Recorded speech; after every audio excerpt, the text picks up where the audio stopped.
வந்திருக்கல அருவாவோட அருவா வர கையில வச்சிருக்கான். தண்ணியில இறங்கி வந்தா என்ன வெட்டி விடுவானே. கவலைப்படாதீங்க, அவரு தண்ணியில இறங்க மாட்டாரு. ஏன்? தண்ணியில இறங்கினா கண்டம்னு ஜோசியர் சொல்லிருக்காரு. அப்படியா? இப்ப பாரு.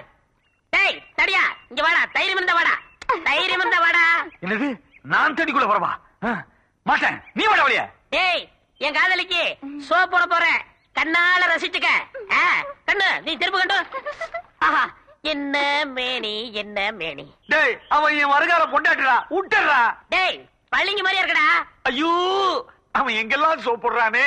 சோப்பு தான் போடுறேன், தைரியம் இருந்தா நீயும் வந்து போடு. வா வா வாடா வாடா வா வா வெட்டிடுவேன். டேய், விடுடா. ஏ அல்லேடி போய்டா. காப்பாத்து, என்ன காப்பாத்து. முடியாது முடியாது. மாமனுக்கு தண்ணியில கண்டவங்கிறது கரெக்டா இருக்கு. இனிமே திரும்பி வரவே முடியாது. அப்படியே போயிரு.